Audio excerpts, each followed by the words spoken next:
So hi guys, welcome back to channel. लगभग 7 दिनों के अंदर आप लोगों के बोर्ड के एग्जाम स्टार्ट होने वाले हैं और पिछली वीडियो के अंदर हमने बात करी थी कि किस तरह से आप मात्र 7 दिन के अंदर केमिस्ट्री को अच्छे से प्रिपेयर कर सकते हैं अपने बोर्ड एग्जाम के लिए। तो यार काफी सारे बच्चों ने वहां पर कमेंट किया था कि भैया हमें सेम ब्रेकडाउन फिजिक्स का भी चाहिए। तो आज इस वीडियो के अंदर हम डिस्कस करने वाले हैं किस तरह से आप मात्र 7 दिन के अंदर अपनी पूरी की पूरी फिजिक्स कंप्लीट कर सकते हैं, कौन से मोस्ट इंपॉर्टेंट क्वेश्चन हैं जो आपको जरूर करने चाहिए, कौन से डेरिवेशंस आपको जरूर करने चाहिए और किस तरह से आप न्यूमेरिकल्स को प्रैक्टिस करके न्यूमेरिकल भी वहाँ पर सॉल्व कर सकते हैं। तो कंप्लीट ब्रेकडाउन करेंगे यार फिजिक्स का।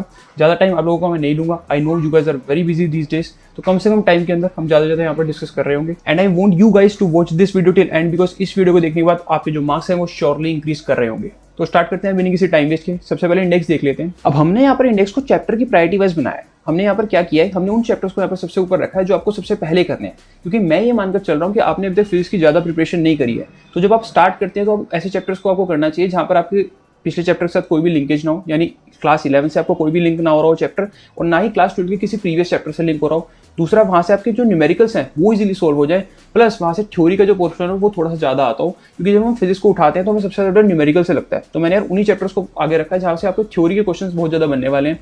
इसलिए हमने यहाँ पर चैप्टर 11 से इसको स्टार्ट करा है। 11 से 14 चैप्टर सबसे पहले आपको करना है। ये आपका मॉडर्न फिजिक्स वाला पार्ट है, ये आपको सबसे पहले करना है। उसके बाद मैंने 9 to 10 ray optics and then wave optics. अब रे ऑप्टिक्स को यहाँ पर ऊपर इसलिए रखा है क्योंकि इसका कोई रिलेशन नहीं है इसके पिछले चैप्टर से, प्लस यहाँ पर डेरिवेशंस आ जाती हैं। अगर आप डेरिवेशंस को अच्छे से रट के चले जाएंगे तो आपके नंबर वहाँ पर इजीली बन जाएंगे, वेव ऑप्टिक्स और रे ऑप्टिक्स दोनों के अंदर ही। हालांकि वेव ऑप्टिक्स से तो डेरिवेशन काफी ज्यादा कट गई है इस बार, तो काफी सिंपल हो गया वेव ऑप्टिक्स का चैप्टर। और रे ऑप्टिक्स के अंदर अगर आप 2-4 डेरिवेशन अच्छे से कर लेते हैं तो वहाँ पर आपके नंबर आने के चांसेस बहुत ज्यादा बन जाते हैं।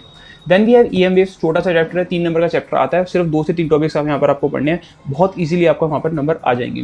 Then current electricity. Current electricity का कोई भी रिलेशन नहीं है इलेक्ट्रोस्टैट से। आप सीधे सीधे यहाँ पर कुछ क्वेश्चन सॉल्व कर लीजिए किरचॉफ लॉ के, वहाँ पर आपके न्यूमेरिकल क्वेश्चन बन जाएगा और ड्रिफ्ट वेलोसिटी का डेरिवेशन आता है तो वो भी इजीली बन जाएगा। अभी हम इसको फर्दर डिस्कस कर रहे होंगे। यहाँ पर मैं आपको सिर्फ चैप्टर्स की प्रायोरिटी बता रहा हूँ, किस तरह से आपको चैप्टर को ऑर्डर में लेकर चलना है, कहाँ से आपको स्टार्ट करना है। आपको सबसे पहले 11 चैप्टर से स्टार्ट करना है। 11 से 14 आपको 1 गो में कंप्लीट करने हैं। ये आपका मॉडर्न फिजिक्स वाला पार्ट है। ये 4 चैप्टर आपको एक साथ कंप्लीट करने हैं। इसके जो लेक्चर्स हैं वो भी हम वहाँ पर अपलोड कर रहे हैं। अगर आप कहीं और से पढ़ना चाहें वहाँ से भी आप पढ़ सकते हैं, आप नोट से पढ़ना चाहें वहाँ से भी पढ़ सकते हैं। इसके जो इंपॉर्टेंट क्वेश्चन हैं वो भी हम आपको बता देंगे। ये 4 चैप्टर्स आपको एक साथ करने हैं। देन 9 से लेकर 8 तक ये 3 चैप्टर्स का आपको क्लब करके एक साथ यहाँ पर सोल्व करना है। देन उसके बाद करंट इलेक्ट्रिसिटी, ये इंडिविजुअल चैप्टर है, इसका कोई भी लिंकेज नहीं है एक दूसरे चैप्टर के साथ, तो इसको भी आप इजीली सोल्व कर सकते हैं। यहाँ से क्वेश्चन अच्छे खासे पूछे जाते हैं, मतलब वेटेज सही है इस चैप्टर का। किरचॉफ लॉ के क्वेश्चन आते हैं, कुछ एक आधा डेरिवेशन है, बहुत ही इजीली आपको चैप्टर कवर हो जाएगा क्योंकि छोटा सा चैप्टर है। देन फिर हम शुरू करेंगे यूनिट 1 से। यहाँ पर हम इलेक्ट्रिक चार्जेस में फिल करेंगे, फिर हम डायरेक्ट ऑर्डर में जाएंगे, यूनिट 1, यूनिट 2, यूनिट 3, यूनिट 4, तो फिर हम डायरेक्टली अपना जो ऑर्डर है उसको फॉलो कर रहे होंगे। तो अगर आप इस प्रायोरिटी में इसको पढ़ते हैं तो आपके लिए ईजी होगा कम टाइम के अंदर ज़्यादा से ज़्यादा मार्क्स स्कोर करना। क्योंकि अगर आपने कुछ नहीं पढ़ रखा है तो अगर आप शुरू से पढ़ने जाएंगे तो वहाँ पर आपको काफ़ी ज़्यादा टाइम इन्वेस्ट हो जाएगा और वेटेज उतना ज़्यादा रहेगा नहीं उन चैप्टर्स का। मतलब वेटेज भी रहता है पर टाइम जो वहाँ पर लगने वाला है वो बहुत ज़्यादा लगने वाला है। इससे बेटर है कि हम मॉडर्न फिजिक्स स्टार्ट करें, क्योंकि वेटेज और टाइम का जो रेशियो है वो बिल्कुल सही बैठता है यहाँ पर। ठीक है जी, तो स्टार्ट करते हैं। सबसे पहले ब्रेकडाउन करना। सबसे पहले लेते हैं chapter 11, dual nature of radiation in matter. जब हम बात करते हैं डुअल नेचर की तो यहाँ पर 4 ही टॉपिक्स मोस्ट इंपॉर्टेंट है। सबसे पहला है आपको photo electric effect. Photo electric effect को बाय हार्ट याद करके जाना है, क्योंकि ये बहुत ही सिंपल सा टॉपिक है। सिर्फ 1 से 2 पेज की इसकी थ्योरी है। उस थ्योरी को आपको अच्छे से याद करके जाना है। उसके बाद जो इसके ग्राफ्स हैं, ग्राफ को बहुत अच्छे से रट के जाना है। ग्राफ का वहाँ पर क्वेश्चन आता ही आता है। ग्राफ्स आपसे पूछ लेगा, आपको बनाने के लिए बोल देगा, और फोटो इलेक्ट्रिक इफेक्ट की डायरेक्ट डेफिनेशन भी आपसे पूछी जा सकती है। तो फोटो इलेक्ट्रिक इफेक्ट का क्वेश्चन आना यहाँ से बिल्कुल कंफर्म है, तो उसको बहुत अच्छे से करके जाना है। Then Einstein photo electric equation, ये आपको पता होनी चाहिए। देन उसके बाद आर एम मिलिकन ने जो प्रूव करा था आइंस्टाइन की इक्वेशन को, वो भी आपको आना चाहिए। हालांकि वो डिस्प्रूव करना चाह रहे थे पर उसी मेथड में उन्होंने एक्सपेरिमेंटली आइंस्टाइन की जो इक्वेशन है उसको प्रूव कर दिया था। तो ये भी आपको स्टोरी और इसका जो एक्सप्लेनेशन है ये आपको पता होना चाहिए। देन लास्ट में आता है आपको de Broglie wavelength. De Broglie wavelength से आपको 2 रिलेशंस बहुत अच्छे से पता होना चाहिए। लैम्डा का जो रिलेशन है वेलोसिटी के टर्म्स में, लैम्डा इक्वल्स टू h/mv, ये भी आपको अच्छे से रटा होना चाहिए। देन लैम्डा का जो रिलेशन है पोटेंशियल डिफरेंस की टर्म्स है वो भी आपको बहुत अच्छे से आना चाहिए, बिकॉज इससे न्यूमेरिकल पूछे जाते हैं और यही 2 रिलेशन है, इससे ज़्यादा टफ आता नहीं है। मतलब इन 2 फॉर्मूलाज को आपको रटना है और बहुत ही इजीली आपको न्यूमेरिकल वहाँ पे बन जाएगा। जिन बच्चों को न्यूमेरिकल से डर लगता है तो यार ये बिल्कुल भी डरना ही है यहाँ पर न्यूमेरिकल से। वैसे भी यार I want to tell you, because हम काफ़ी ज़्यादा डरते हैं न्यूमेरिकल से। जब भी मैं बात करता हूँ क्लास 11 और क्लास 12 के बच्चों से, हमें अपने माइंड को रेडी करना ही है इसलिए कि हम प्रॉब्लम सॉल्व कर पाएँ। और ये जो चैप्टर्स के जो हमने रखे हैं यहाँ पर बहुत ही इजीली न्यूमेरिकल सोल्व हो जाएंगे। आपको बस थोड़ी सी प्रैक्टिस करनी है, थोड़ा सा अपने माइंड को ट्रेन करना है और आपके जो न्यूमेरिकल है वो इजीली सोल्व हो जाएंगे। तो इस चैप्टर के अंदर ये 4 टॉपिक्स ही आपको करने हैं।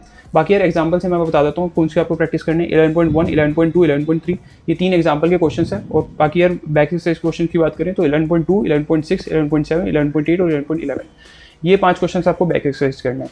ये 7-8 क्वेश्चन आपको सोल्व कर लेने हैं। इन 4 टॉपिक्स को बहुत अच्छे से रीड कर लेना है। आपका ये चैप्टर बहुत अच्छे से हो जाएगा और यहाँ पर पूरे नंबर आपके आने वाले। अब मैं बता देना चाहता हूँ कि या तो आप इन चैप्टर्स को ऐसे कर सकते हो, इन टॉपिक्स को पढ़ सकते हो, या फिर हमारे चैनल पर ऑलरेडी इसके वन शॉट जो आ रहे हैं वहाँ से आप वन शॉट देख सकते हो, वहाँ से आपको नोट्स भी मिल जाएंगे। उसके बाद आप इन क्वेश्चन की प्रैक्टिस कर सकते हो। उन वन शॉट्स के अंदर सभी के सभी टॉपिक्स बहुत अच्छे से एक्सप्लेन भी करें और कंप्लीट भी वहाँ पर आपका पूरा चैप्टर हो जाएगा। लगभग 30 से 35 मिनट्स का आपका वन शॉट होगा, आप इजीली वहाँ से भी कवर कर सकते हो। अब बात करते हैं चैप्टर 12 की, दैट इज एटम्स। एटम्स के अंदर 5 मोस्ट इंपोर्टेंट टॉपिक्स आते हैं। सबसे पहले वो रदरफोर्ड मॉडल ऑफ एटम्स। यहाँ पर आपको कंक्लूजन अच्छे से रखने हैं। इसके 3 से 4 जो कंक्लूजन आए थे वो आपको अच्छे से रख लेने हैं। उसके बाद न्यूमेरिकल पूछ लिया जाता है, डिस्टेंस ऑफ क्लोजेस्ट अप्रोच। ये भी बहुत ही सिंपल सा यार टॉपिक है। मतलब इस चैप्टर के जो न्यूमेरिकल्स हैं यार वो आपसे होने ही चाहिए। बहुत ही सिंपल से न्यूमेरिकल्स आते हैं, कुछ भी ज़्यादा टफ पूछा नहीं जाता। तो ये वाला न्यूमेरिकल आपसे पूछा जाएगा, इसको आपको देख लेना। जरा से टॉपिक है, 2-4 लाइन्स का ही है, इसको अच्छे से देख सकते हो। देन उसके बाद यहाँ पर एक बहुत इंपॉर्टेंट डेरिवेशन आती है, Bohr model of hydrogen atom. ये डेरिवेशन को आपको बहुत ही अच्छे से करके जाना है। इसके जो फॉर्मुलाज हैं वो भी रख के जाने हैं। RN, BN और EN के जो फॉर्मुलाज हैं वो भी आपको बहुत अच्छे से आने चाहिए। और इस डेरिवेशन का पूरा आपको मेथड भी अच्छे से आना चाहिए। लगभग 1 पेज की डेरिवेशन है। डेरिवेशन के लिए मैं आपको बता देना चाहता हूँ कि आपको एक नोटबुक बना लेनी है। उस नोटबुक के अंदर जितने भी सारे चैप्टर से डेरिवेशन है वो आपको करते चल जाने हैं। आप हमारी PDF के अंदर भी देख सकते हो, जहाँ पर भी डेरिवेशन आपसे पूछा जाएगी, हमने वहाँ पर D मार्क कर दिया है। तो जिस भी टॉपिक के आके D लिखा है आपको उसकी डेरिवेशन सोल्व करनी ही करनी है। मतलब उसकी डेरिवेशन की प्रैक्टिस करनी ही करनी है। जब तक डेरिवेशन आपकी हैंड की प्रैक्टिस नहीं होगी यार, वहाँ पर नहीं याद आएगा आपको किस तरह से था, कौन सा स्टेप आप भूल जाओगे। तो डेरिवेशन की बाय हैंड प्रैक्टिस होना बहुत ज़्यादा जरूरी है। तो नोटबुक बना के इसकी प्रैक्टिस आप कर सकते हो। देन अगला टॉपिक आता है line spectra of hydrogen atom and last में आता है limitations of both hydrogen atom model. तो ये 3-4 लिमिटेशंस हैं वो आपको याद कर लेनी है। एग्जाम्पल की बात करें तो यहाँ पर 12.3 आपको एग्जाम्पल प्रैक्टिस करना है और क्वेश्चन के अंदर 12.4, 12.5, 12.7, 12.8 और 12.9 ये 5 क्वेश्चन की आपको प्रैक्टिस करनी है। आपका ये चैप्टर भी अच्छे से हो जाएगा। बाकी वन शॉट आप देख सकते हो, वन शॉट में आपको नोट्स मिल जाएंगे, वहाँ से भी आप देख सकते हो। कोई कंपलसरी नहीं है, जहाँ से आप देखना चाहो वहाँ से आप कर सकते हो। उसके बाद आते हैं यूनिट 13 के ऊपर, दैट इज न्यूक्लियर। न्यूक्लियर के अंदर भी बहुत सिंपल से टॉपिक्स हैं और बहुत ही इजीली आप इसको सॉल्व कर पाओगे। जो न्यूमेरिकल्स आएंगे और जो डेरिवेशन वाला पार्ट है थोड़ा सा ही ज़्यादा हैवी नहीं। सबसे पहले न्यूमेरिकल की बात करते हैं तो यहाँ पर आपको साइज ऑफ न्यूक्लियस से आपका न्यूमेरिकल पूछ लिया जाता है। बहुत ही सिंपल सा न्यूमेरिकल आता है और इजीली सोल्व हो जाएगा। एक फॉर्मुला है, वहाँ से आपका न्यूमेरिकल बन जाएगा। डेरिवेशंस की बात करें तो मास डिफेक्ट का आपको पता होना चाहिए डिटेल में। इसका जो फॉर्मुला आएगा वो भी आपको पता होना चाहिए। इसकी जो डेफिनेशन होती है वो भी आपको पता होना चाहिए। उसके बाद बाइंडिंग एनर्जी कर्व, उसका जो एक्सप्लेनेशन है वो पूछ लिया जाता है, तो वो भी आपको अच्छे से आना चाहिए। बाकी यार Einstein mass energy equivalence equation और न्यूक्लियर फोर्स, ये भी आपको दोनों टॉपिक्स आने चाहिए। यहाँ पर इंपॉर्टेंट जो टॉपिक है वो फ्यूजन और फ्यूजन वाला रहने वाला है आपका, और दूसरा बाइंडिंग एनर्जी कर्व का। ये दोनों टॉपिक्स बहुत इंपॉर्टेंट है। फिजन और फ्यूजन के अंदर आपको जो इक्वेशंस है दोनों की वो बहुत अच्छे से आनी चाहिए। आप उसको अच्छे से लिख पाओ, वहाँ पर डायरेक्टली पूछी जाती है। किसी सेट में फ्यूजन पूछ लेगा, किसी सेट में फ्यूजन भी पूछ सकते हैं। तो ये भी चीज़ आपको अच्छे से आनी चाहिए। कुछ क्वेश्चन से आपको यहाँ पर प्रैक्टिस करने पड़ेंगे। 13.3, 13.4 आपके एग्जाम्पल के जो क्वेश्चन है वो आप प्रैक्टिस करेंगे। और क्वेश्चन जो आप बैक एक्सरसाइज करने वाले हैं वो है 13.1, 13.2 और 13.5। ये 5 क्वेश्चन की आपको प्रैक्टिस करनी है। ऊपर वाले टॉपिक्स अच्छे से कर लेने हैं, वन शॉट देख लेना किसी का भी, और आपका काम हो जाएगा। देन आता है यूनिट 14 के ऊपर, दैट इज सेमीकंडक्टर। बहुत ही सिंपल सी यूनिट है और 7 नंबर की पूछी जाती है। ये लगभग मैं मानता हूँ कि यार फ्री के मार्क्स हैं, क्योंकि सिंपल आपको रट के जाना है। कोई फिजिक्स का यहाँ पर आपको न्यूमेरिकल सॉल्व नहीं करना, कोई ऐसा डेरिवेशन भी नहीं है। बहुत ईजिली आप इसमें यहाँ पर नंबर स्कोर कर सकते हैं। जरा सा आपको रटने वाला काम है। तो अगर आपने कोई भी चैप्टर पिछला नहीं पढ़ रखा, बहुत इजीली ये चैप्टर हो जाएगा। इसके इंपॉर्टेंट टॉपिक्स की बात कर लेते हैं। सबसे पहले आपको डिस्टिंग्विश करना आना चाहिए कंडक्टर, इंसुलेटर और सेमीकंडक्टर के बीच में on the basis of the energy band diagram. Energy band diagram आप सीखते हैं जब आप सेमीकंडक्टर की स्टडी करते हैं, तो वहाँ पर आपको इनके बीच में डिस्टिंग्विश करना आना चाहिए, किसके जो गैप है सबसे ज़्यादा है, किसके में कम है, किसके में सबसे ज़्यादा कम है। तो ये आप देख लोगे इजीली, छोटा सा टॉपिक है, कुछ भी नहीं है इसके अंदर। उसके बाद आता है इंट्रिंसिक और एक्सट्रिंसिक सेमीकंडक्टर। ये आपको पता होना चाहिए, सिंपल है। ये भी थ्योरी का क्वेश्चन आएगा आपका, 1 या 2 नंबर पूछ लिया जाएगा, नहीं तो बहुत ही बेसिक सी चीज़ है। उसके बाद पीएन जंक्शन डायोड को फॉर्मेशन करना आना चाहिए, फॉरवर्ड बायसिंग में भी और रिवर्स बायसिंग में भी। ये आपको बहुत ही ईजी सा है। और उसके अंदर आपको ग्राफ का पता होना चाहिए। ग्राफ सबसे, ग्राफ का ही ध्यान रखना, ग्राफिक क्वेश्चन जरूर पूछता है बोर्ड्स के अंदर। जहाँ पे भी आपको ग्राफ्स मिले, ग्राफ को अच्छे से आपको करके जाना है। चाहे वो बाइंडिंग एनर्जी का ग्राफ हमने पीछे डिस्कस किया था, और चाहे बायसिंग का ग्राफ हो, ग्राफ आपको बहुत अच्छे से करके जाना है। उसके बाद इस चैप्टर का जो मोस्ट इंपॉर्टेंट टॉपिक है वो है रेक्टिफायर। रेक्टिफायर के अंदर हाफ वेव भी और फुल वेव भी। किसी सेट के अंदर हाफ वेव आ जाएगा, किसी सेट के अंदर फुल वेव आ जाएगा। रेक्टिफायर को बहुत अच्छे से करके जाना है। इसकी पूरी की पूरी डेरिवेशन आपको अच्छे से आनी चाहिए। एग्जाम्पल्स की बात करें तो 3 एग्जाम्पल यहाँ पर आपको प्रैक्टिस करना है, 14.2, 14.3 और 14.4। बस 3 एग्जाम्पल के अंदर आपका काम हो जाएगा। बहुत ही सिंपल से चैप्टर है। रेक्टिफायर वाले पोर्शन को यार बिल्कुल भी नहीं छोड़ना, और इसके जो ग्राफ्स हैं वो आपको आने चाहिए। कैरेक्टरिस्टिक ग्राफ्स जो होते हैं वो भी आपको बहुत अच्छे से आने चाहिए। Now let us come to the unit 9 और रे ऑप्टिक्स। ये सबसे ज़्यादा टफ लगता है यार बच्चों को। हालांकि इतना टफ है नहीं, थोड़ा सा बड़ा चैप्टर है तो हमें थोड़ा सा ज़्यादा टफ लगने लग जाता है, पर बहुत ही ईजी चैप्टर है। अगर आप इसको सिस्टमेटिकली पढ़ोगे तो बहुत ईजिली आपको ये समझ आएगा। आपको देखना है कौन कौन से डेरिवेशन यहाँ पर इंपॉर्टेंट है और कौन कौन से पोर्शन से आपसे न्यूमेरिकल पूछा जा सकता है। एक बात का ध्यान रखना है, जहाँ जहाँ से आपकी डेरिवेशंस आएंगे उन पोर्शन के तो न्यूमेरिकल बन भी सकते हैं, क्योंकि आपको पता रहेगा कि किस तरह का फॉर्मुला आपने डिराइव करा है और उसी फॉर्मुला से आपसे न्यूमेरिकल पूछ लिया जाएगा। तो डेरिवेशंस को समझ के करना है यार। डेरिवेशंस में वहाँ पर रट्टा नहीं मारना है कि आपने स्टेप बाय स्टेप रट्टा मार लिया। उसको समझ के करोगे तो वहाँ पर आपके न्यूमेरिकल सोल्व होने के पूरे चांसेस बन जाते हैं। रे ऑप्टिक्स के अंदर जो सबसे पहला टॉपिक आता है वो है टोटल इंटरनल रिफ्लेक्शन का। अब यहाँ पर ये आपको पता होना चाहिए कि टीआईआर होता क्या है, उसके बाद इसकी एप्लीकेशन से क्वेश्चन बन जाता है। एक आधो न्यूमेरिकल यहाँ पर इसकी एप्लीकेशन से बन जाएगा। टीआईआर डायरेक्टली तो कम पूछता है, पर इसकी एप्लीकेशन का एक आधो न्यूमेरिकल आपसे पूछ लिया जाता है। रिफ्लेक्शन एट स्फेरिकल सर्फेसेस, इसका डेरिवेशन आ जाता है, तो डेरिवेशन करना तो आपको आनी चाहिए। इस चैप्टर के अंदर डेरिवेशन बहुत ज़्यादा इंपॉर्टेंट है, इसके सारे के सारे डेरिवेशन पूछे जा सकते हैं, मतलब काफ़ी ज़्यादा चांसेस रहते हैं कि इसके एक या दो डेरिवेशन तो यहाँ पर पूछे ही जाएँ। तो जितने भी डेरिवेशन है वो आपको बहुत अच्छे से करके जाना है। मैंने आपको जैसे पीछे बताया था कि कॉपी के अंदर लिख लेना है। बाय हैंड प्रैक्टिस होना इसकी बहुत ज़्यादा जरूरी है यार, ठीक है जी। लेंस मेकर फॉर्मुला, इसका भी डेरिवेशन बहुत ज़्यादा इंपॉर्टेंट है। देन रिफ्लेक्शन थ्रू प्रिज्म, इसका भी डेरिवेशन बहुत इंपॉर्टेंट है। Simple and compound microscope and telescope, ये ऑप्टिकल इंस्ट्रूमेंट वाला पार्ट है। माइक्रोस्कोप और टेलीस्कोप वाला ऊपर वाला पार्ट जो है रे ऑप्टिक्स का 4 पार्ट है वहाँ पर। अब इसमें भी कंपाउंड माइक्रोस्कोप इंपॉर्टेंट है, सिंपल वाला थोड़ा सा ज़्यादा सिंपल हो जाता है तो वो नहीं पूछता, कंपाउंड माइक्रोस्कोप से पूछा जा सकता है डेरिवेशन भी और क्वेश्चन भी। देन टेलीस्कोप का भी आपको डेरिवेशन अच्छे से आना चाहिए। कॉम्बिनेशन ऑफ थिन लेंसेज से आपका न्यूमेरिकल बन जाएगा, तो ये भी आपको टॉपिक अच्छे से करके जाना है। देन एक टॉपिक हमने यहाँ पर और मेंशन किया है, advantages of reflecting time telescope over refracting time telescope, इसका भी थ्योरेटिकल आंसर आपको अच्छे से आना चाहिए, ठीक है जी। क्वेश्चंस की प्रैक्टिस आपको यहाँ इस चैप्टर में करनी पड़ेगी अगर आपको यहाँ पर अच्छे से स्कोर लेकर के आना है। अगर यहाँ पर आपको उस चैप्टर के अंदर फुल स्कोर करना है तो क्वेश्चंस की प्रैक्टिस यहाँ पर आपको जरूर से करनी पड़ेगी, क्वेश्चंस को मिस बिल्कुल नहीं करना है। एग्जांपल्स की बात करें तो 9.3, 9.4, 9.6, 9.7, 9.8 ये 5 आपको एग्जांपल प्रैक्टिस करने हैं। उसके अलावा क्वेश्चंस यहाँ पर हमने काफी सारे दिए हैं, काफी सारे यार इसके अंदर लगभग 30-35 क्वेश्चंस थे, तो हमने काफी कम कर दिए यहाँ पर।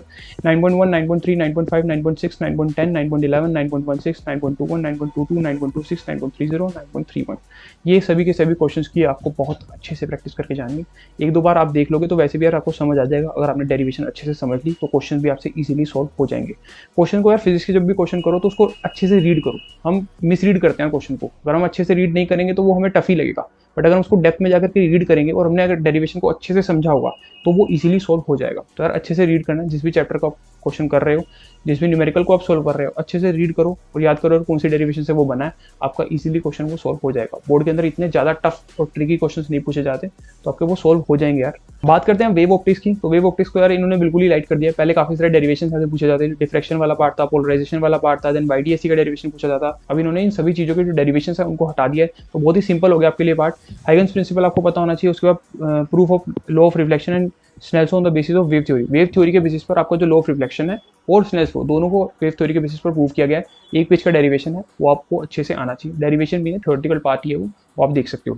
उसके अलावा यार YDSC से डेरिवेशन तो आता नहीं है, बट यहाँ पर आपको कंडीशन पता होनी चाहिए कंस्ट्रक्टिव और डिस्ट्रक्टिव इंटरफेरेंस की, और दूसरा फ्रिंज विड्थ का जो फॉर्मुला है वो भी आपको पता होना चाहिए। इसमें डेरिवेशन अब नहीं पूछेगा, बट इसको जो कंडीशंस है वो आपको पता होने चाहिए, वहाँ पर आपको 1 या 2 नंबर में सवाल बन सकता है, ठीक है जी। डिफ्रेक्शन का भी आपको फॉर्मुला यहाँ पर रख के जाना है, डेरिवेशन तो अब रही नहीं है, तो चैप्टर बहुत ही ज़्यादा सिंप्लीफाइड हो गया।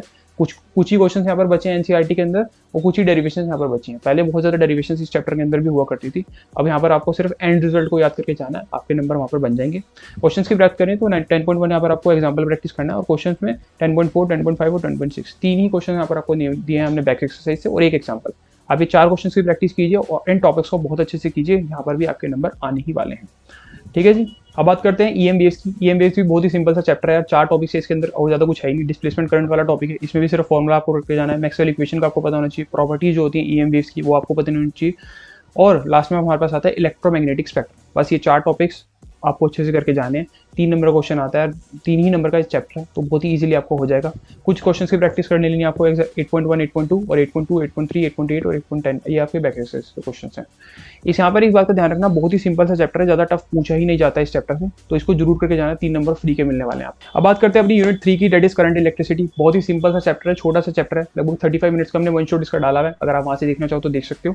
बाकी कुछ इंपॉर्टेंट टॉपिक्स यहाँ पर मैं आपको बता रहा हूँ, उन इंपॉर्टेंट टॉपिक्स को आपको बहुत अच्छे से करके जाना है, और ये आपका चैप्टर बहुत इजीली हो जाएगा। कुछ डेरिवेशंस की बात करें तो यहाँ पर ड्रिफ्ट वेलोसिटी का आपको डेरिवेशन आना चाहिए। इसका जो रिलेशन है ड्रिफ्ट वेलोसिटी का इलेक्ट्रिक करंट के साथ वो भी आपको पता होना चाहिए, किस तरह से आप डिराइव करते हैं, दोनों चीज़ आपको बहुत अच्छे से आनी चाहिए। देन बीटी स्टोन ब्रिज का जो डेरिवेशन है वो भी आपको आना चाहिए। तो 3 ही डेरिवेशन है इस चैप्टर के अंदर, ज़्यादा कुछ डेरिवेशन तो है नहीं, और तीनों के तीनों आपको बहुत अच्छे से आने चाहिए। बाकी लिमिटेशंस ऑफ ओम्स लॉ ये आपको पता होना चाहिए। काफ़ी ज़्यादा थ्योरी है, कंसेप्चुअल क्वेश्चन है, तो इनकी आपको प्रैक्टिस होनी चाहिए। आजकल जो बोर्ड्स हैं वो कंसेप्चुअल क्वेश्चन पर भी ज़्यादा फोकस कर रहे हैं, डायरेक्टली डेरिवेशन ना पूछ के थोड़ा कंसेप्चुअल क्वेश्चन का जो वेटेज है उन्होंने बढ़ाया, थोड़ा सा न्यूमेरिकल का जो वेटेज है वो भी बढ़ाया गया है। तो आपको खाली डेरिवेशन पर रिलाई नहीं करना। अगर कोई बोले कि यार डेरिवेशन सिर्फ करके चल जाओ, तो यार ऐसा मत करना, क्योंकि बोर्ड का पता नहीं है, और डेरिवेशन जो पूछता है वो भी सिंपल डेरिवेशन नहीं पूछता। बोर्ड जो डेरिवेशन पूछता है उसको भी थोड़ा ट्रिकी बना देता है, आपको क्वेश्चन डायरेक्टली समझ नहीं आएगा, और डायरेक्टली नहीं बोलेगा कि ड्रिफ्ट वेलोसिटी का डेरिवेशन कर दो आप। तो इसको थोड़ा सा ध्यान रखना है, आपको PYQs 1-2 पेपर जरूर लगा के जाना है, सो दैट आपको आइडिया रहे कि किस तरह का क्वेश्चन वहाँ पे पूछा जाने वाला है। क्योंकि काफी बार क्या होता है कि हमने प्रैक्टिस तो कर ली, पर हमें क्वेश्चन ही समझ नहीं आया यार किस चीज़ का डेरिवेशन करना था, तो इस चीज़ का यार ध्यान रखना कि वहाँ पर आपकी सारी प्रैक्टिस खराब हो जाएगी। देन बाकी टॉपिक्स की बात करें तो फैक्टर इफेक्टिंग इलेक्ट्रिकल रेसिस्टिविटी इसका प्रूफ आना चाहिए, proof of J equals to sigma E, और यहाँ पर रो वाला भी आपको आना चाहिए 1/NEU एनीम्यू। बात करें इसकी इंपॉर्टेंट क्वेश्चंस की तो एग्जांपल के अंदर आपको 5-6 एग्जांपल हमने यहाँ पर मेंशन करे हैं, 3.1, 3.3, 3.4, 3.5, 3.6 और 3.7। एक्सरसाइज के यार 2 ही क्वेश्चन दिए हैं, 3.8 और 3.9। वो क्वेश्चन दिया है, इनको जरूर लगा लेना। जितने भी एग्जांपल और क्वेश्चंस मैं बोल रहा हूँ प्लीज यार इनको मिस मत करना, इनको जरूर से जरूर आपको सॉल्व करना है। अब बात करते हैं यूनिट 1 की, और जब हम शुरू की यूनिट्स की बात करते हैं तो यहाँ पर आपके जो डेरिवेशंस हैं वो बहुत ज्यादा इंपॉर्टेंट हो जाते हैं, और काफी सारे चैप्टर्स के काफी ज्यादा डेरिवेशंस है भी, तो इन डेरिवेशंस को आपको बहुत अच्छे से प्रैक्टिस करके जाना है। शुरू के जो चैप्टर्स है वहाँ पर मोस्ट प्रोबेबली आपसे डेरिवेशन भी पूछे जाते हैं। ठीक है जी, सबसे पहले आपको प्रॉपर्टीज ऑफ चार्ज पता होनी चाहिए, क्वांटाइजेशन ऑफ चार्ज क्या होता है, और एक दो प्रॉपर्टीज आपको और पढ़ लेनी है।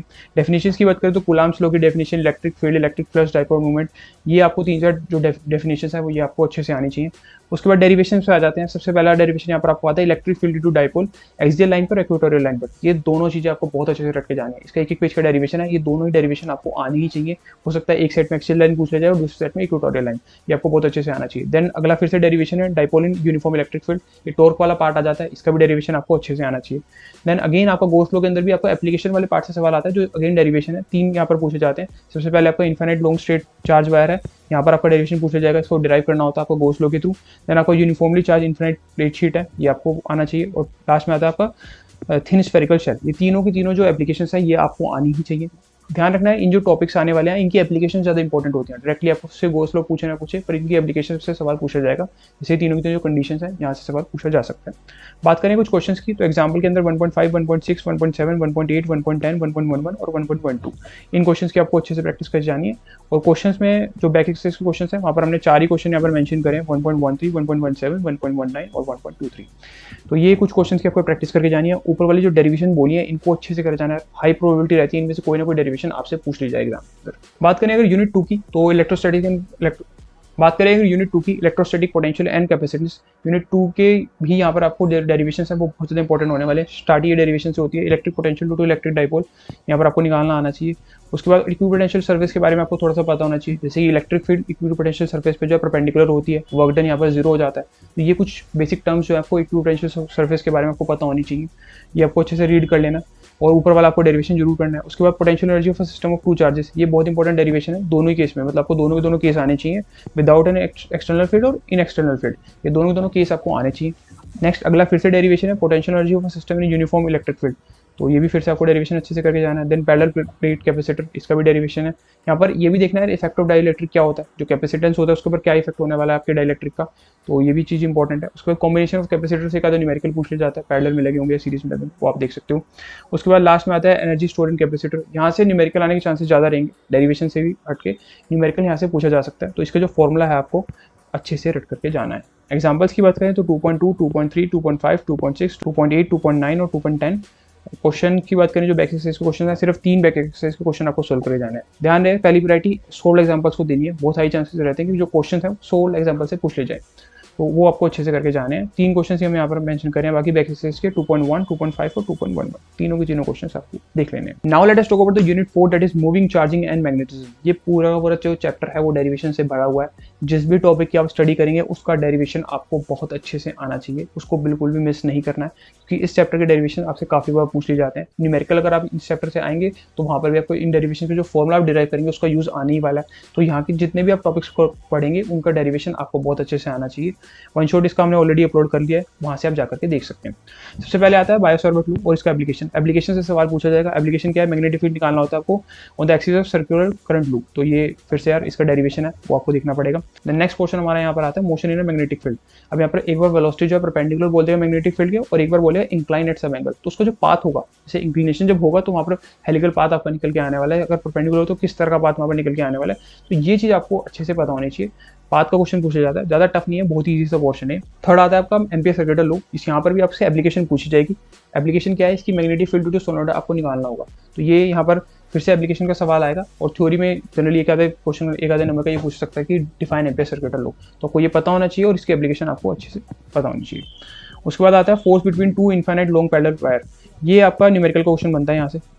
यहाँ से न्यूमेरिकल आने के चांसेस रहते हैं। ऊपर वाले पोर्शन से जनरली डेरिवेशन पूछी जाती है और यहाँ से आपको न्यूमेरिकल आ सकता है। तो इसका एक आधा न्यूमेरिकल आपको जरूर प्रैक्टिस करके जाना है। हमने जितने भी न्यूमेरिकल वहाँ पर नीचे मेंशन करें, जितने भी क्वेश्चन हमने नीचे मेंशन करें, आप उनकी प्रैक्टिस करेंगे, आपके जितने भी न्यूमेरिकल्स हैं उनकी अच्छे से प्रैक्टिस हो जाएगी। उसके बाद टॉर्क निकालना आना चाहिए आपको रेक्टेंगुलर करंट लूप में, तो ये तो बहुत ईजी सा पोर्शन है। और लास्ट वाला जो पोर्शन इसमें सबसे ज़्यादा इंपॉर्टेंट है, मूविंग कॉइल गैल्वेनोमीटर। यहाँ पे अलग अलग तरह के क्वेश्चन बन सकते हैं। सबसे पहले तो मूविंग कॉइल गैल्वेनोमीटर की वर्किंग पूछ लेगा। उसके बाद इसके जो कन्वर्जन्स होते हैं वो पूछ सकते हैं, जैसे कि गैल्वेनोमीटर को आप जब एमीटर में कन्वर्ट करते हैं तो उसका क्या स्टेप बाय स्टेप आपका प्रोसेस रहता है, डेरिवेशन ही होगा एक तरीके का। उसके गैल्वेनोमीटर को जब आप वोल्टमीटर में कन्वर्ट करते हैं उसका क्या प्रोसेस रहता है। तो यहाँ पर आपको कन्वर्जन करने आने चाहिए, उसकी वर्किंग भी बहुत अच्छे से आनी चाहिए। अलग अलग सेट्स में अलग अलग तरह के क्वेश्चन वो पूछ सकता है। तो इस टॉपिक को यहाँ पर जरूर करके जाना है इस चैप्टर से, ठीक है जी। एग्जाम्पल्स की बात करें तो 4.1, 4.2, 4.3, 4.5, 4.6, 4.7, 4.8, 4.9, 4.10, 4.11, 4.12, 4.15, भैया सारे क्वेश्चंस दे दी। तो यार ये चैप्टर बहुत ज़्यादा इंपॉर्टेंट है और ये जितने भी क्वेश्चन मैंने यहाँ पर मेंशन करे हैं बहुत ज़्यादा इंपॉर्टेंट है। तो एग्जाम्पल्स ये हैं, तो एग्जाम्पल्स आप वहाँ से देख करके कर सकते हो। बैक एक्सरसाइज का इस क्वेश्चन से कोई भी हमने यहाँ पर नहीं दिया है क्वेश्चन, ठीक है जी। अब आते हैं यूनिट 5 पर, मैग्नेटिज्म एंड मैटर। बहुत ही सिंपल सी यूनिट है। जैसे हमने इलेक्ट्रोमैग्नेटिक वेव की बात करी थी, थ्योरी यहाँ पर भी सेम है। ज़्यादा न्यूमेरिकल वाले क्वेश्चन पूछे नहीं जाते। कुछ ही यहाँ पर फॉर्मुलाज हैं जो कि मैग्नेटिज्म और मैग्नेटिक इंटेंसिटी के फॉर्मुलाज हैं, वो आपको देख लेने। बाकी जो शुरू वाला पोर्शन है वो magnetic field due to bar magnet, axial line पर भी आपको पता होनी चाहिए और इक्वेटोरियल लाइन पर भी आपको पता होनी चाहिए। उसके बाद dipole in uniform magnetic field हमने यूनिट सेकंड में देखा था, जब हमने dipole in uniform electric field रखा था और यहाँ पर आपको मैग्नेटिक फील्ड के बीच में दिया है, तो यहाँ पर आपको टॉर्क निकालना आना चाहिए। एक बात का ध्यान रखना है, ये दोनों क्वेश्चन आ गए तो कंफ्यूज मत रहना कि कौन सा किस क्वेश्चन का था। ध्यान रखना, एक बार आप यूनिफॉर्म इलेक्ट्रिक फील्ड के अंदर रख रहे हो और दूसरी बार आप यहाँ पर यूनिफॉर्म मैग्नेटिक फील्ड के अंदर रख रहे हो, तो आपको ये भी क्लासीफाई करना आना चाहिए। उसके बाद लास्ट पोर्शन इसका बहुत इंपॉर्टेंट है, classification of dia, para and ferro. यहाँ से क्वेश्चन आएगा ही आएगा, या तो एमसीक्यू में पूछ लेगा या फिर 1 मार्क में पूछ लेगा, पर यहाँ से क्वेश्चन आने के चांसेस बहुत ज़्यादा रहते हैं। तो ये क्लासिफिकेशन आपको पता होना चाहिए डायमैग्नेटिक, पैरामैग्नेटिक और फेरोमैग्नेटिक मटेरियल के अंदर। उसके बाद एग्जांपल्स होते हैं 5.1, 5.4 और 5.5, 3 एग्जांपल्स हैं और बाकी कुछ क्वेश्चंस हैं 5.2, 5.5, 5.6 और 5.8। ये 4 बैक एक्सरसाइज के क्वेश्चंस हैं और 3 एग्जांपल्स हैं। हमने जितने कम से कम क्वेश्चंस हो सकते थे आपको, जिससे आपके सारे के सारे रिवीजन हो जाए चैप्टर का, उतना तक कम देने की कोशिश करिए। और जितने हमने क्वेश्चंस दिए हैं उतने में आपको पूरे चैप्टर जो है रिवाइज हो जाएगा ऑलमोस्ट। जितने भी इंपॉर्टेंट क्वेश्चंस हैं वो भी आपको रिवाइज हो जाएंगे, ठीक है जी। बात करते हैं क्लास 12 की one of the most important chapter की, जिसका नाम है EMI, इलेक्ट्रोमैग्नेटिक इंडक्शन। ये केवल बोर्ड्स के लिए नहीं यार, जेईई मेंस जब बात करते हैं, जेईई मेंस में भी बहुत ज़्यादा इंपॉर्टेंट टॉपिक ये पूछा जाता है। तो इस चैप्टर के अंदर मैं आपको कुछ क्वेश्चंस बताने वाला हूँ। सबसे पहले आपको फैराडेज के लॉ और लेंज लॉ आपको पता होना चाहिए, इनकी स्टेटमेंट्स क्या हैं और इनके जो एक्सपेरिमेंट्स थे वो किस तरह के थे। तो ये दोनों लॉज आपको बहुत अच्छे से पता होने चाहिए। इनके जो फॉर्मुलाज आते हैं वो भी आपको अच्छे से पता होने चाहिए, फैराडे लॉ और लेंज लॉ के। उसके बाद अगला टॉपिक आता है हमारे पास मोशनल EMF, तो ये भी आपको पता होना चाहिए। सिंपल सा है, थोड़ा सा एक पेज का है हार्डली। उसके बाद 2 टॉपिक्स यहाँ पर आ जाते हैं, सेल्फ इंडक्शन और म्यूचुअल इंडक्शन। हालांकि बोर्ड्स में इतना फोकस नहीं किया जाता म्यूचुअल इंडक्शन पे, बट स्टिल आपको दोनों टॉपिक्स का पता होना चाहिए। सेल्फ इंडक्शन के अंदर आपका सेल्फ इंडक्टेंस सोलेनोइड में निकाला जाता है। उसके बाद energy stored in inductor and solenoid, आपको एग्जांपल यहाँ पर 6.9 मेंशन है, ये आपको कर लेना है, आपको आइडिया लग जाएगा। म्यूचुअल इंडक्शन की बात करें तो यहाँ पर 2 केसेस आते हैं, या तो सोलेनोइड के 2 सोलेनोइड रखे हुए हैं या फिर यहाँ पर 2 कंसेंट्रिक सर्कुलर कॉइल रखी हुई है। दोनों केसेस का आपको थोड़ा आइडिया होना चाहिए। इसका जो एग्जांपल है वो 6.8 आपको प्रैक्टिस कर लेना है, ऊपर वाले में 6.9 क्वेश्चन आपको वहाँ पर प्रैक्टिस करना है। इस चैप्टर का जो मोस्ट इंपॉर्टेंट टॉपिक यहाँ पर आता है AC जनरेटर। यहाँ से आपको प्रिंसिपल, वर्किंग और इंड्यूस्ड EMF का प्रूफ जो है पूछ लिया जाता है। ये बहुत इंपॉर्टेंट टॉपिक है, ये आपको अच्छे से करके जाना है। और यहाँ पर जो ऊपर वाले टॉपिक है इनकी डेफिनेशन और आपको थोड़ा सा आइडिया होना चाहिए, यहाँ से न्यूमेरिकल के क्वेश्चन भी बन जाते हैं। कुछ क्वेश्चन जो यहाँ पर आपको प्रैक्टिस करने हैं वो है 6.1, 6.2, 6.3, 6.5, 6.6 और 6.7। ये जो 7 क्वेश्चन है आपको एग्जाम्पल से प्रैक्टिस करने हैं। उसके अलावा जो क्वेश्चंस आपको बैक एक्सरसाइज करने हैं वो है 6.1, 6.3 और 6.4 और 6.5। ये 5 क्वेश्चंस आपको बैक एक्सरसाइज के करने हैं। तो क्वेश्चन हमने कम ही दिया है, बहुत ज़्यादा क्वेश्चंस नहीं है। आप 8-10 क्वेश्चन लगा लेंगे चैप्टर का, तो आपको चैप्टर का बहुत अच्छे से आइडिया हो जाएगा। आप कॉन्फिडेंट हो जाएंगे जब वहाँ पर आप पेपर में सॉल्व कर रहे होंगे। बाकी अगर आपको PYQ जरूर देखने हैं, 1 या 2 साल के देख लेना, सो दैट आपको डेरिवेशन का आइडिया लग जाए किस तरह से डेरिवेशन पूछी जा रही है। सिर्फ डेरिवेशन डायरेक्टली करके चल जाओगे ना तो यार वहाँ पर बनेगी नहीं। वहाँ पर आप कंफ्यूज हो जाओगे यार कौन सी डेरिवेशन यहाँ पे पूछी गई, किस तरह क्वेश्चन वहाँ पर आया। तो आपको आइडिया होना चाहिए किस तरह से वो डेरिवेशन को पूछता है, क्या वो वे रखता है अपने डेरिवेशन को पूछने का। तो इस चीज़ का आपको पता होना चाहिए। अभी बात करते हैं अपने लिस्ट के लास्ट चैप्टर की, जो है अल्टरनेटिंग करंट। अल्टरनेटिंग करंट के अंदर वैसे तो जो ऑब्वियस क्वेश्चन रहता है वो LCR सर्किट का रहता है, बहुत ही इंपॉर्टेंट क्वेश्चन है। सीरीज LCR सर्किट का जो क्वेश्चन है वो बहुत ज़्यादा इंपॉर्टेंट रहता है। और यहाँ पर रेजोनेंस की जो कंडीशन रहती है ω/L=1/ωc, ये भी बहुत ज़्यादा इंपॉर्टेंट है। तो LCR सर्किट वाले क्वेश्चन को तो आपको बहुत ही अच्छे से करके जाना है। उसके अलावा RMS वैल्यू ऑफ करंट, यहाँ पर आपको डेरिवेशन है average power in alternating current, ये भी आपको करके जाना है। तो पहली प्रायोरिटी यहाँ पर आपको LCR सर्किट को देनी है। उसके बाद आपको दूसरी प्रायोरिटी में यहाँ पर ट्रांसफॉर्मर करना है। ट्रांसफॉर्मर अगर आप कर लेंगे उसके बाद यहाँ पर आपको बचे हुए 2 टॉपिक्स को करना है। तो ये हमने बात करी अल्टरनेटिव करंट के मोस्ट इंपॉर्टेंट टॉपिक्स की। एग्जांपल्स की बात कर लेते हैं जो आपको जरूर करनी है। 7.1, 7.3, 7.4, 7.5, 7.6, 7.7, 7.8 और 7.9। बाकी जो बैक एक्सरसाइज के क्वेश्चन है वो है 7.8। तो ये क्वेश्चंस आपको अल्टरनेटिंग करंट के प्रैक्टिस करने हैं। So that's all about the physics. अब यहाँ पर हमने जो चैप्टर के टॉपिक्स हैं उनको कम नहीं करा यार। चैप्टर के टॉपिक्स हमने जनरली ज़्यादा से ज़्यादा रखे हैं, बट क्वेश्चंस हमने यहाँ पर आपके लिए बहुत ज़्यादा कम कर दिए हैं। हमने बहुत इंपॉर्टेंट क्वेश्चन यहाँ पर मेंशन करे हैं जो आपको जरूर प्रैक्टिस करनी चाहिए बोर्ड एग्जाम से पहले, सो दैट आपका जो चैप्टर के अंदर एक तो कॉन्फिडेंस भी बिल्ड होगा, दूसरा वहाँ पर न्यूमेरिकल सोल्व कर पाओगे, डेरिवेशन का आपको आइडिया लगेगा किस तरह का डेरिवेशन पूछा जाने वाला है। तो अगर आपको कोई इसके अलावा कोई भी डाउट है तो आप कमेंट सेक्शन के अंदर डाल सकते हो। किसी और तरह की वीडियो अगर आपको बोर्ड के एग्जाम से पहले चाहिए तो आप बिल्कुल बता देना। कोई टॉपिक आप चाहते हो समझना केमिस्ट्री के अंदर, फिजिक्स के अंदर, कोई भी अगर आपको डाउट है तो आप कमेंट सेक्शन के अंदर डाल सकते हो। बाकी मैं कहना चाहता हूँ कि लास्ट 10 डेज रह गए हैं, ये 10 डेज आपको जरूर याद रहने वाले हैं। तो यहाँ पैनिक नहीं करना बिल्कुल भी, यहाँ पर आपको शांत रखना है अपने आप को, और ज़्यादा मोटिवेशन की तरफ नहीं भागना है, एक्शन करना है। अब आपको स्टेप बाय स्टेप काम खत्म करना है, मतलब एक एक चैप्टर करके आपको काम खत्म करना है। यहाँ पर आप यूट्यूब की बहुत ज़्यादा वीडियोस पे ध्यान नहीं देना, आपको चैप्टर एक एक चैप्टर को उठाना है और उसको सोल्व करते चले। ठीक है जी, that's all for today, thank you so much. This was Akshit Ojha signing of.